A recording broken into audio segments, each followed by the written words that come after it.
Hey guys, welcome back. Sorry I've been away for so long. I did not mean to leave you for this long. We are going back in on King of Wrath. We are on chapter 18. I couldn't tell you what was in the previous chapter. You guys will have to go back to chapter 17 and re listen to that. I'm just going to jump right into chapter 18 and we're going in with Vivian. Over the next 3 days, Dante and his parents took me on a crash tour of Bali. We scuba dived in Nusa Penida, trekked to waterfalls in Munduk, and visited temples in Gyanar. The Russos had a private driver and boat, which made traversing the island easier. By the time Thanksgiving night rolled around, I'd tanned in a golden brown and forgotten all about the pile of work waiting for me in New York. Even Dante frowned less. Oh, yes, I forgot. They're at Dante's parents' house in Bali for Thanksgiving. I remember now. I was glad I'd taken him up on this offer to see one of his company's therapists, though I could have probably moved past the robbery without therapy over time. Talking with Dr. Cho helped me process it in a way I couldn't have on my own. Our sessions would continue after Thanksgiving, but for now, they were enough to ensure my trip wasn't marred by sleepless nights and flashbacks to the press of metal against my chin. Luca, get off your phone, Janice admonished during a dinner. It's rude to talk. It's rude to text at the table. Sorry, he continued texting, his plate of food untouched. Luca had arrived Monday night and spent the majority of his time texting, sleeping, and lounging by the pool. It was like being on vacation with a teenager, except he was in his 30s and not his teens. Janice pursed her lips. Gianni shook his head, and I quietly ate my potatoes with tension gathered over the table. Put your phone down. Dante didn't look up at his plate, and everyone, including his parents, flinched at the cutting steel in his voice. After a drawn-out second, Luca straightened, set his phone to the side, and picked up his knife and fork. Just like that, the tension dissipated and conversation resumed. If you ever tire of the corporate world, you should become a babysitter, I whispered to Dante while Gianni waxed nostalgic about his last trip to Indonesia 5 years ago. I think you do great. I'm already a babysitter. Dante slid the word from the corner of his mouth. 31 years with no promotion. I'm ready to resign. He grimaced at a speck of stuffing on one of his green beans and shoved the offending vegetable to the side. A laugh bubbled up my throat. Perhaps you should. I think your charge is all grown up. Do you really? Dante cut a skeptical glance. Well, I flicked my gaze at Luca, who was shoving food in his mouth and sneaking peeks at his phone when he thought his brother wasn't looking. To an extent, but you're his brother, not his father. It's not your job to babysit him. Dante assumed a caretaker role was a natural consequence of his parents' abandonment, but it was a heavy burden for one person to bear, especially when the cared for one was a grown man who seemed content to let his brother do all the heavy lifting. The tiniest flicker through Dante's eyes passed through Dante's eyes. It's always been my job. If I don't do it, no one else will. Then no one does it. You can support someone without fixing everything for them. They have to learn from their own mistakes. You seem very passionate about this topic. A hint of amusement laced his words. I don't want you to burn out, but if you take on too much for too long, you will, my voice gentled. It's not healthy physically or mentally. Dante was 36, working a high-stress job with a high-stress family. He had little to no downtime. If he kept this up, my stomach tightened. The thought of anything happening to him bothered me more than it should have, but not just because he was my fiancé. The flicker in his eyes returned, hotter and brighter. His expression softened. Enjoy the meal, Miyakara. Don't let my family bullshit ruin it. A velvety flutter brushed my heart. Don't worry, I can enjoy good food under any conditions. It wasn't true, but it made Dante smile. I shifted and our legs grazed beneath the table. It was a whisper of a touch, but my body reacted like he'd slipped his hand beneath my skirt and caressed my thigh. The conversation from the rest of the table fell away as the mental image of his touch, entered my bloodstream into an intoxicating rush. There must be an invisible thread connecting my fantasies to his mind, because black bled into the edges of his eyes like he knew exactly what I was picturing. My pulse drummed. So, Luca's voice snapped the thread with brutal efficiency. Our heads jerked towards him in unison, and my pulse pounded for an entirely different reason when I noticed the speculative gleam in his eyes. The table was too large and our voices too low for him to have heard us talking about him, but he was clearly up to something. How's the wedding planning going? Luca asked.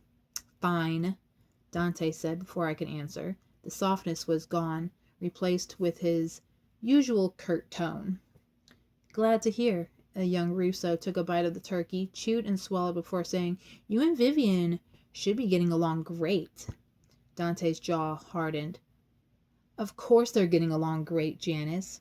They're in love. Honestly, Luca, what a silly thing to say.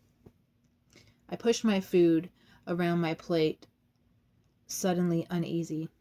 You're right, sorry, Luca said, a tad too innocently. Just never thought I'd see the day when Dante fell in love. Enough. Dante's tone was sharp. This isn't a round table on my love life. Luca's grin widened, but he needed his brother's warning and didn't say any more after that. After dinner, Dante, Luca, and Gianni cleaned the dining room and took out the garbage while Janice and I did the dishes. I like the way Dante is around you, she said. He's less uptight. Normally I wouldn't have been so blunt to the man's mother of all people, but wine and days of the sun had loosened my tongue. Yes, Janice laughed. He likes things done a certain way, and he's not afraid to tell you if they don't meet his standards.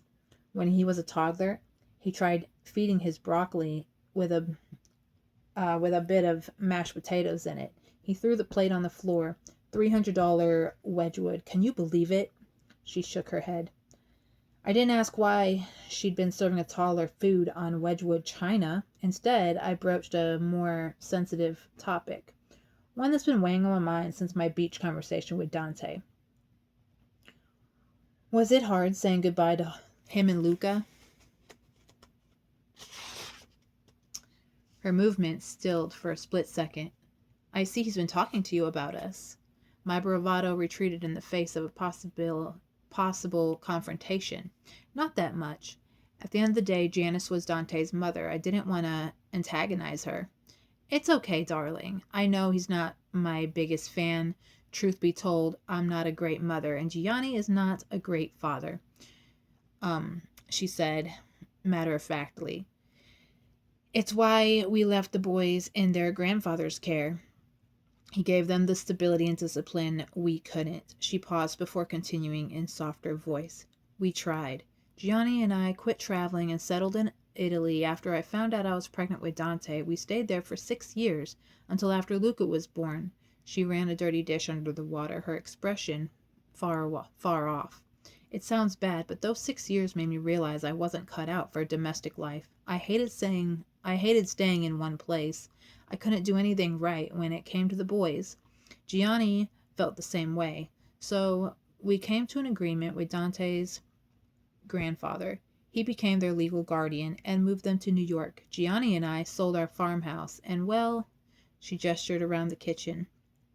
I remained silent. It wasn't my place to judge other people's parenting, but all I could think about was how Dante must have felt having his parents give up on him because taking care of him was too hard.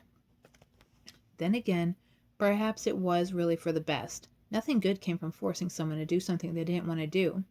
You must think we're terribly selfish, Janice said. Perhaps we are. There have been many times when I wished I was the kind of mother they needed, but I'm not. Pretending otherwise would have hurt the boys more than it helped. Maybe, but they're both parents now, I said carefully. I think they would like to see their parents more often, even if it's only for milestones like birthdays and engagement parties. Luca, maybe. Dante, she clucked her tongue. We had to twist his arm to get him to Bali. If it weren't for you, he would have brushed us off with another excuse about being too busy with work. Wasn't surprised. Dante gave me the impression of someone who held a grudge for decades. I'm glad he has you now. Janice's smile returned, a tad bit more wistful than before. He could use a partner. He takes too much care of other people, and he takes enough. He doesn't take enough care of himself. Sorry, guys. 3 months ago, I would have laughed at the idea of anyone describing Dante as caring. He was moody, hot-tempered, and dead set on getting his way. But now, my mind flashed to our conversation on the beach, our snack night in the kitchen, and the thousands of little moments that revealed little glimpses of the man beneath the armor. I'll be honest, I was skeptical about the marriage at first. Janice handed me the freshly scrubbed plate while I wiped and placed it in the drying rack. Knowing Dante, I wouldn't put it past him to marry someone strictly for business purposes. A cinder block formed in my chest. Our families work in similar fields, I murmured, so there is a business element to it. Yes, but I've seen the way he looks at you. She ran the last dirty dish under the water. It's not about business. She was wrong. But that didn't stop my pulse from spiking with anticipation. How does he look at me? Janice smiled, like he never wants to look away. That was the end of chapter 18. I'm going to upload this video and move on to chapter 19 for you guys. Toodles! Thank you so much for sticking with me. I truly appreciate it.